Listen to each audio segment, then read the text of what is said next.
Welcome to daily fact modern history class. और आज की क्लास में जो अब हम रिवोल्ट ऑफ 1857 को पढ़ेंगे। रिवोल्ट ऑफ 1857 का बैकग्राउंड देखेंगे कि क्या क्या कारण थे जिसकी वजह से ये रिवोल्ट हुआ, प्लस रिवोल्ट के बाद उसका सिग्निफिकेंस देखेंगे और ये रिवोल्ट जो है वो क्यों फेल्ड हो गया, और एग्जाम रिलेटेड इंपॉर्टेंट फैक्ट्स भी कि कौन कौन से सेंटर थे और वहाँ पर जो है वो लीडर कौन था। प्रीलिम्स में इस तरह से क्वेश्चन बनता है, प्लस मेंस में जो है वो रिगार्डिंग द फेलियर रीजन, और साथ में ये भी कि रिवोल्ट क्यों हुआ, और साथ में इस रिवोल्ट का क्या सिग्निफिकेंस हमारी फ्रीडम स्ट्रगल पर पड़ा, क्या चेंजेस जो है वो इस रिवोल्ट ऑफ 1857 ने जो वो हमारी मॉडर्न हिस्ट्री में किए। और अगर हम अलाइड की बात करें तो अलाइड में भी 1857 के बाद का सिलेबस जो है वो मॉडर्न हिस्ट्री का दिया है, तो इसलिए ये इंपॉर्टेंट होता है। और आप हमारी जो है वो प्लेलिस्ट चेक कर सकते हैं यूट्यूब पे, जिसमें जो है वो मॉडर्न हिस्ट्री की हमने एक सेपरेट प्लेलिस्ट बना रखी है, और वहाँ पर जो है वो ऑलमोस्ट हर एक क्लास को जो है वो हमने अपलोड किया है, और आप फ्रीली जो है वो वहाँ पर ज्वाइन करके जो है वो क्लासेस देख सकते हैं। शुरुआत करते हैं इंपॉर्टेंट टॉपिक के साथ। यहाँ पर जो है वो बैकग्राउंड की अगर हम बात करें तो 1857 से पहले फेज में अगर हम बात करें यहाँ पे, तो 1857 से पहले आपका जो है वो मुगल रूल, प्लस यहाँ पर जो है वो ईस्ट इंडिया कंपनी की जो है वो शुरुआत जो है वो भारत में हुई, यानी कि ईस्ट इंडिया कंपनी का पॉलिटिकली एक्सपेंशन जो है वो 1857 तक एंड होता है। इसमें डिफरेंट वॉर्स है, रीजनल स्टेट्स है जिनको डिफीट किया ईस्ट इंडिया कंपनी ने, यूरोपियंस को एलिमिनेट किया। ये सब रीजन्स थे, और इन सब रीजन्स को हमने डिवाइड किया है social, political and economic factor में, जो कि ओवरऑल ये 3 फैक्टर्स हैं जो रिस्पॉन्सिबल है 1857 के रिवोल्ट के लिए। हमने जो मॉडर्न हिस्ट्री की शुरुआत की थी उसमें हमने जो है वो एक टीम बनाई थी, और उस टीम फॉर्मेट में जो है वो पूरा जो है वो अभी तक 1857 तक जो है वो कवर किया है। इसके नोट्स जो है वो आपको हमारे जो है वो टेलीग्राम चैनल पर मिल जाएंगे, वहाँ पर सेपरेटली जो है वो PDF फॉर्मेट में आपको नोट्स मिल जाएंगे, आप सब्सक्राइब कर सकते हैं, और उसका लिंक आपको डिस्क्रिप्शन में मिल जाएगा। नेटिव रूलर्स सबसे पहले हमने बात की थी, जिसमें मुगल अंपायर, रीजनल स्टेट्स, ठीक है, जैसे फॉर एग्जांपल बंगाल, बिहार, बंगाल, अवध, आपका मद्रास, मैसूर, मराठा, सिख, ये राजपूत, ये सब रीजनल स्टेट्स जिनको हमने कवर किया। देन हमने बात की फॉरेनर्स में भी। फॉरेनर्स में हमने यूरोपियंस को कवर किया, जिसमें पुर्तगाली से लेकर डच, फ्रांस तक ईस्ट इंडिया कंपनी। और फॉरेनर्स में दूसरे जो पर्सनालिटीज़ जिनको हमने कवर किया था वो थे इन्वेडर्स, जिसमें हमने नादिर शाह का अटैक, नादिर शाह का इन्वेजन और अहमद शाह अब्दाली की रेड्स, इनको कवर किया। इन दोनों के बीच में लड़ाई आपस में, फाइनली एंड जो प्रोडक्ट था वो था ईस्ट इंडिया कंपनी की विक्ट्री। चाहे वो डिफरेंट कितनी भी बैटल्स हो, लेकिन इसका जो फाइनल रिजल्ट है वो है 1857 में ईस्ट इंडिया कंपनी की जो है वो फाइनली एक प्लेयर बचा। ईस्ट इंडिया कंपनी वर्सेस जो है वो कॉमन पीपल, ये अब हम अगली फेज में स्टडी करेंगे 1857 से लेकर 1947, और इस फेज को कहते हैं फ्रीडम स्ट्रगल। तो हमने इसमें क्विक रिवीजन के पॉइंट ऑफ व्यू से अगर चले तो जो 1526 में बाबर के अराइवल से शुरू हुआ था मुगल एम्पायर, उसका एंड हुआ 1857 के रिवोल्ट के साथ, जो भी बहादुर शाह जो है वो आपका सेकंड जो है वो यहाँ पर डिफीट हुआ। तो यानी कि बाबर का अराइवल 1526 में फर्स्ट बैटल ऑफ पानीपत से लेकर 1857 तक जो है वो मुगल रूल कंप्लीट। देन बीच में जितने भी इवेंट्स हुए उसकी एक हमने सेपरेट जो है वो 1800 तक यानी कि 1498 से लेकर 1800 तक जो हमने पूरी एक सेपरेट जो है वो प्लेलिस्ट बना दी है, आप उसको देख सकते हैं। वो उसका लिंक भी आपको डिस्क्रिप्शन में मिल जाएगा, प्लस आप प्लेलिस्ट में भी उसको चेक कर सकते हैं। तो वो हम सेपरेट से कवर कर चुके हैं, तो अभी हम नहीं कवर करेंगे उसको यहाँ पर। देन 1800 में अगर हम बात करें यहाँ पर, मोस्ट प्रोबेबली यहाँ पर एक तो गवर्नर जनरल जो है वो गवर्नर जनरल की इन्फ्लुएंस जो है वो एक्टिव हो जाती है, साथ में जो है वो ईस्ट इंडिया कंपनी और क्राउन रूल, ये दोनों जो है वो एक्टिव हो जाते हैं यहाँ पे। और 1857 में डायरेक्टली और इनडायरेक्टली ईस्ट इंडिया कंपनी जो है वो रिवोल्ट के लिए रिस्पॉन्सिबल है। तो फैक्टर्स और रीजंस पर चलते हैं कि कौन कौन से जो इंपॉर्टेंट रीजंस थे जिसकी वजह से जो है वो 1857 का जो रिवोल्ट हुआ है। तो इसमें सबसे पहले सोशल, पॉलिटिकल और इकोनॉमिक। अगर हमें मेंस में लिखने के लिए आता है तो भी हम इस तरह से हेड्स बनाकर लिख सकते हैं कि सोशल रीजंस क्या थे, पॉलिटिकल रीजंस क्या थे और इकोनॉमिक रीजंस क्या थे। तो सोशल रीजंस में अगर हम बात करें तो अगर हम इसको सिंपली समझे कि इंटरफेरेंस ऑफ द आउटसाइडर्स है Europeans into Indian religion, for example Christian missionaries. Christian missionaries को 1813 के एक्ट के अंडर जो है वो परमिशन मिल गई भारत में क्रिश्चियनिटी को स्प्रेड करने के लिए। तो क्रिश्चियन मिशनरीज आई और उन्होंने भारतीयों को जो है वो क्रिश्चियंस में कन्वर्ट करना शुरू कर दिया क्रिश्चियनिटी में। तो ये डायरेक्ट अटैक हो गया। दूसरा सोशल रिफॉर्म्स, जैसे for example Sati abolishment, female infanticide, window remarriage, ये सब जो है वो हमारी सोसाइटी का पार्ट थे। तो ब्रिटिशर्स ने रिफॉर्म्स की फॉर्म में जो है वो यहाँ पर सुधार किए। तो कहीं ना कहीं ये जो है वो डायरेक्ट अटैक हमारे जो है वो सोशल रिचुअल्स पर था। तो इसके अगेंस्ट जो है वो वॉइस रेज करी। फॉर एग्जांपल धर्म सभा इसका एक बहुत बड़ा एग्जांपल है, जो कि सती प्रथा के अगेंस्ट थी। दूसरा, यहाँ से मैरिज एज के रिगार्डिंग जो है वो कानून जो है वो ब्रिटिश सरकार लेकर आई टू प्रमोट इक्वालिटी, लेकिन कहीं ना कहीं वो हमारी जो है वो सोसाइटी पर एक डायरेक्ट अटैक था। दूसरा फैक्टर रिलीजन से रिलेटेड आता है ड्रेस कोड, और ये ड्रेस कोड लिंक अप करता है आर्मी के साथ। आर्मी में ड्रेस कोड इंट्रोड्यूस करना, दैट मीन्स कहीं ना कहीं ये डायरेक्ट अटैक था एक तरह से हमारी रिलीजियस आइडेंटिटी पर। कैसे? क्योंकि यहाँ पर हिंदू जो है वो पगड़ी बांधते थे सिर के ऊपर और मुस्लिम्स बियर्ड रखते थे, तो वो उनके रिलीजन का पार्ट था यहाँ पर। और अगर आपको ड्रेस कोड एक फॉलो करना पड़ेगा तो वो जो है वो हमारे रिलीजियस जो हम फॉलो करते हैं वो उस चीज़ को इफेक्ट कर रहा था। तो यहाँ पर दूसरा पॉइंट हो गया। तीसरा, सोसाइटी में अगर हम बात करें, न्यू डिवीजन शुरू कर दी थी, एजुकेटेड और अनएजुकेटेड, रिच और पुअर, और साथ में बर्थ ऑफ मिडिल क्लास, जो ना तो रिच थी ना पुअर थी, वो कहीं पर इंक्लूड ही नहीं हो रही थी। तो वो रिच और पुअर, अगर वो रिच की तरफ जा रहे हैं तो उन्हें रिच से डिस्क्रिमिनेशन फेस करना पड़ रहा है और पुअर की तरफ वो नहीं मूव करते। तो इस वजह से उन्होंने क्या किया, वॉइस रेज करी अगेंस्ट इनजस्टिस। तो ये पॉइंट था रिच पुअर का डिवीजन, एजुकेटेड अनएजुकेटेड का। और यहाँ से कॉमनल डिवीजन भी शुरू हो गया, हिंदू वर्सेस मुस्लिम, ये सब फैक्टर्स भी रिस्पॉन्सिबल थे जिसकी वजह से सोशल एक्सप्लॉयटेशन हो रहा था। पॉलिटिकल में अगर हम बात करें तो सबसे पहले ब्रिटिश की expansionary policy, like subsidiary alliance, doctrine of lapse, तो ये जो पॉलिसीज थी। और इसका एग्जाम्पल आता है सबसे बड़ा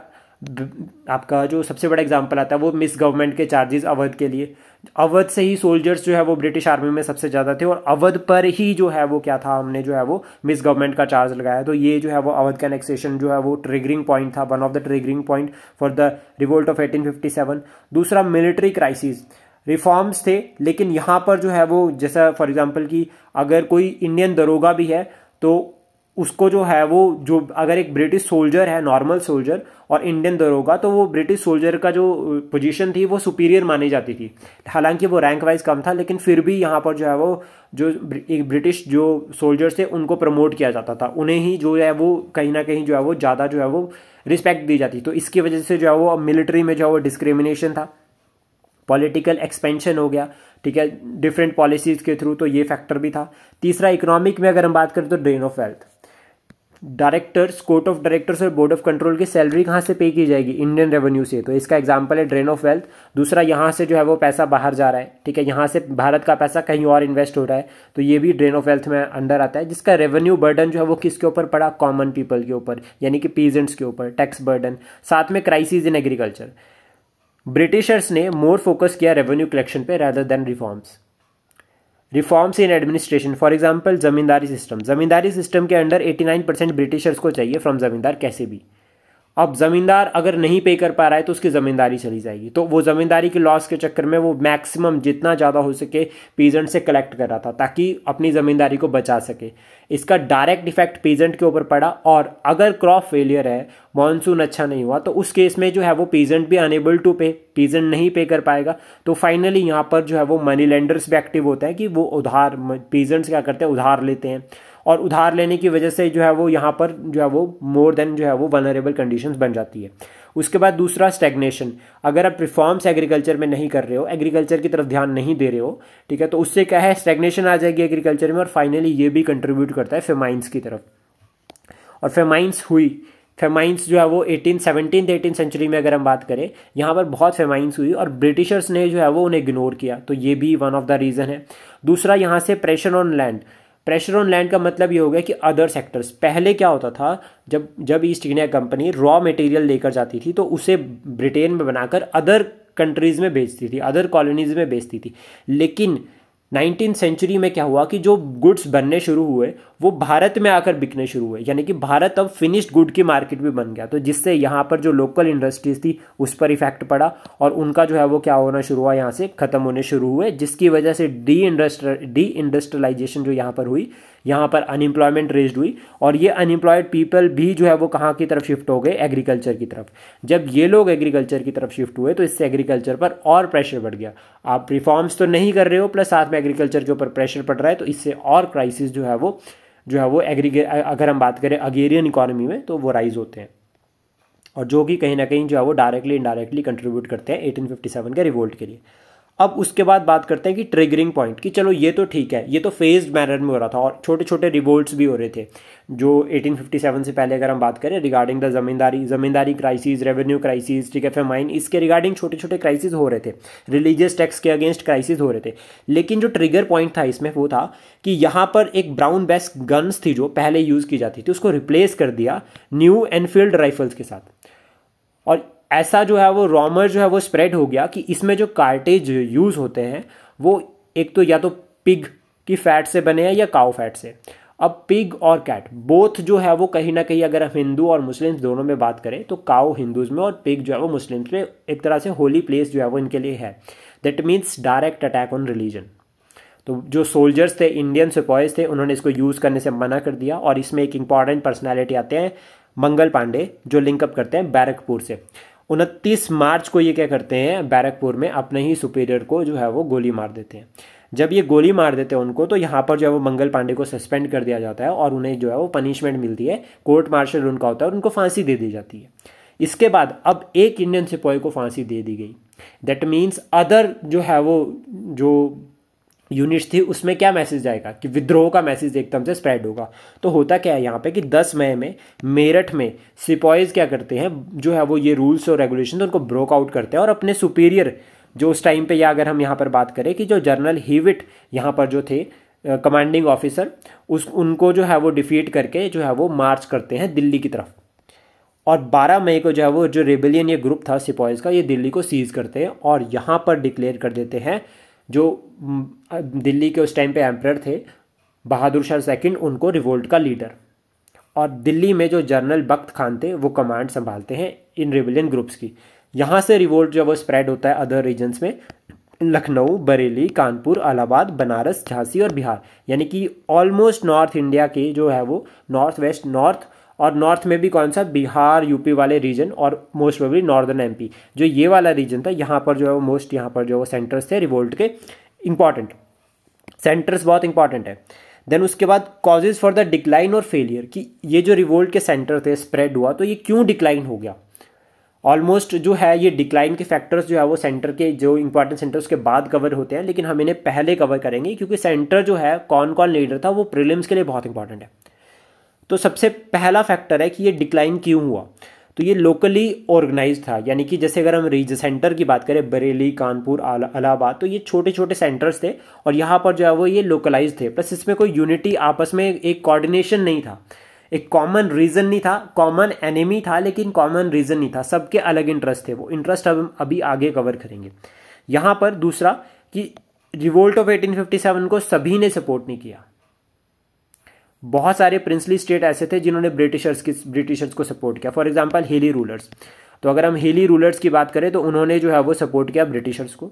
देन उसके बाद लैक ऑफ मॉडर्न ट्रूप्स, की जो हमारे जो ट्रूप्स थे यहाँ पे, जो ये कानपुर, बरेली, झांसी के जो ट्रूप्स थे ये उतने मॉडर्नाइज्ड नहीं थे जितने ब्रिटिश इंडिया के ट्रूप्स थे।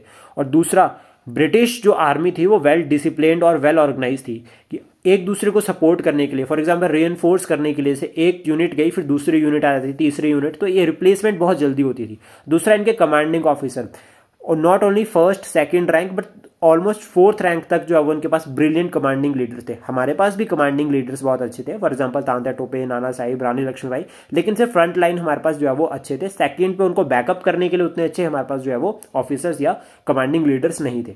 और दूसरा, इनके पास यूनिटी नहीं थी आपस में और कॉमन इंटरेस्ट भी नहीं थे, ठीक है। और साथ में मिलिट्री जो है वो सुपीरियर थी ईस्ट इंडिया कंपनी की, और east India company almost max India को कवर कर चुकी थी। तो उनके पास हर स्टेट की अगर हम बात करें, हर स्टेट से जो है वो सिपाहीज उनके पास थे, तो ईजिली जो है वो यहाँ से जो है वो सप्रेस करना हो गया। उनके पास बहुत बड़ी आर्मी थी ईस्ट इंडिया कंपनी के पास। देन लैक ऑफ डिसिप्लिन जो है वो इंडियन जो सोल्जर्स थे, इंडियन जो लीड इंडियन साइड थी उसमें थे।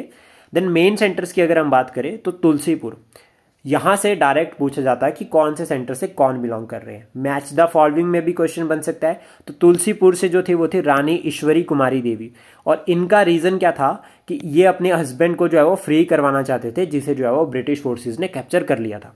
लखनऊ से थी Begum Hazrat Mahal, doctrine of lapse की वजह से जो है वो यहाँ पर जो है वो लखनऊ जो है वो ब्रिटिशर्स के पास जाने वाला था।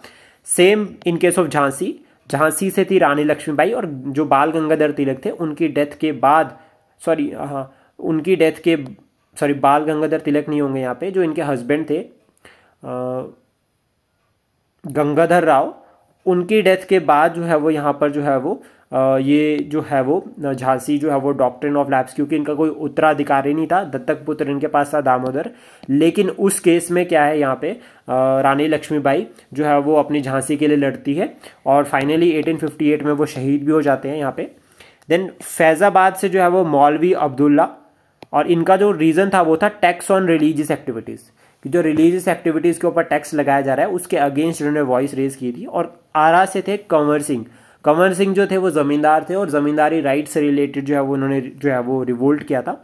बरेली से थे खान बहादुर, इंपॉर्टेंट है कानपुर, कानपुर से थे नाना साहिब और तांत्या टोपे। नाना साहिब जो है वो स्केप कर जाते हैं नेपाल की तरफ, और तांत्या टोपे जो है वो ज्वाइन करते हैं उसके बाद रानी लक्ष्मीबाई को। लेटर जो है वो साउथ इंडिया चले जाते हैं, और साउथ इंडिया में इन्हें जो है वो पकड़ के जो है वो ब्रिटिश गवर्नमेंट एग्जीक्यूट कर देती है। देन दिल्ली से अगर हम बात करें तो बहादुर शाह जो रिवोल्ट के लीडर थे, और जनरल बख्त खान की अगर हम बात करें तो उन्होंने मेन कमांडिंग ऑफिसर।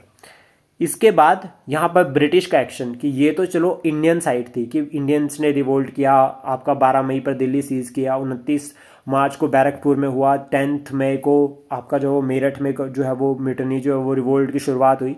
लेकिन ब्रिटिश एक्शन की अगर हम बात करें यहाँ पर, तो यहाँ पर सबसे पहला क्लियर हो गई, किसी को पकड़ के जेल में नहीं डालना है, नो प्रिजन पॉलिसी, सीधा सप्रेस करो। बहुत बड़ी आर्मी का यूज जो है वो यहाँ पर ब्रिटिश ने किया है, जिसमें जॉन निकलसन ने जो है वो दिल्ली को सीज किया, और यहाँ पर बहादुर शाह के जो बेटे थे उनको मार दिया, यानी कि नेक्स्ट एम्परर नहीं रहा।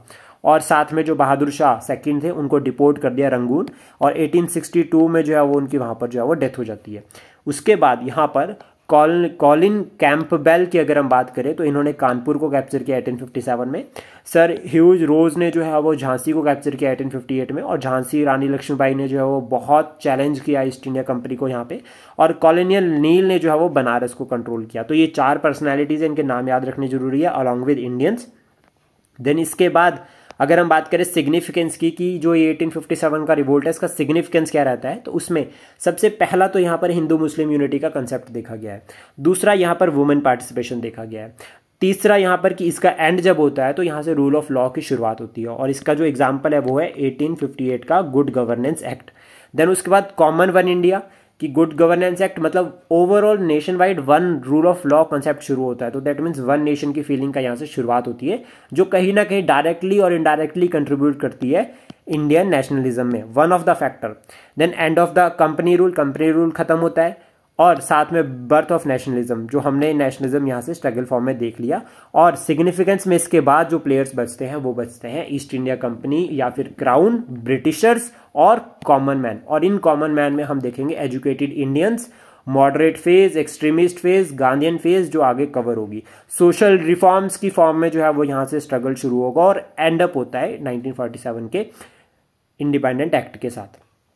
इसके बाद यहाँ पर 1858 में जब ये रिवोल्ट खत्म हो गया तो यहाँ पर कंपनी रूल खत्म हुआ, पावर ट्रांसफर हुई क्राउन में।